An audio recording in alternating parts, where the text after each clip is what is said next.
आणि theory end same exam जी असते, so and same exam कधी होईल? सो ही 70 मार्काची एंड सेम एक्झाम साधारणतः माझ्या अंदाजानुसार 22 मे ते 10 जून याच्या दरम्यान तुमच्या एंड सेम एक्झाम असतील, बॅकलॉग आणि रेग्युलर सगळ्या एकत्र. आता आधी बॅकलॉग असेल का? तर हो, आधी बॅकची एक्झाम होईल आणि मग रेग्युलरची एक्झाम होईल. या पद्धतीने सेकंड इयर थर्ड इयर बी 2024 आणि 2019 पॅटर्नचं एक अकॅडमिक अपकमिंग टाइम टेबल असणार आहे. डेट लिहून घ्या, व्हिडिओ सेव्ह करून ठेवा, फ्रेंड्सला शेअर करा.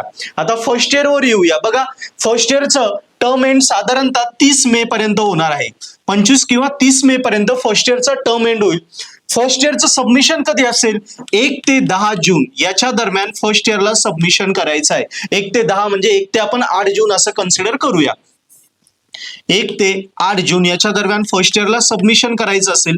आता फर्स्ट इयरला ओरल प्रॅक्टिकल एक्झाम कधी असतील? तर ऑब्व्हियसली फर्स्ट इयरला ओरल प्रॅक्टिकल एक्झाम नसतात. ज्या ओरल प्रॅक्टिकल असतात त्या इंटरनली कॉलेज टीचर घेतात 40 मार्काच्या सीसीईच्या संदर्भात, बरोबर. याच्याऐवजी आपण इथे काय म्हणू शकतो? इथे तुमचं ओरल प्रॅक्टिकल नाही, पण इथे तुमची कॉलेजची जी मॉक टेस्ट असते ती मॉक टेस्ट कॉलेज घेऊ शकते. ते डिपेंड ऑन कॉलेज, हे काही कंपल्सरी नाहीये, ते प्रत्येक कॉलेज ठरवणार आहे. पण नियर अबाउट सगळेच कॉलेज 60 मार्कची मॉक टेस्ट कंडक्ट करतं आणि त्या 60 मार्कवरनच तसंच तुमचं जे असाइनमेंट काही तुम्हाला त्यांनी एमसीक्यू टेस्ट वगैरे दिल्यात वगैरे या सगळ्या गोष्टींवर तुमचे सीसीईचे 40 मार्क ते कन्सिडर करणार आहे. ओके, सो ह्या एक्झाम्स कधी होतील तुमच्या? या 30 मेच्या आधीच होतील ही मॉक टेस्ट. म्हणजे मॉक टेस्टची एक डेट आपण धरली तर साधारणतः हे तुमचं इथे टर्म एंड झाला, टर्म एंड नंतर तर असं धरूया 1 ते 5 जून.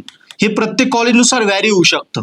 काही कॉलेज मे मध्ये सुद्धा कंडक्ट करू शकता. आता राहिली theory end same exam. So theory end same exam 10 ते 30 जून याच्या दरम्यानच फर्स्ट इयरची थेरीची एंड सेम एक्झाम होणार आहे.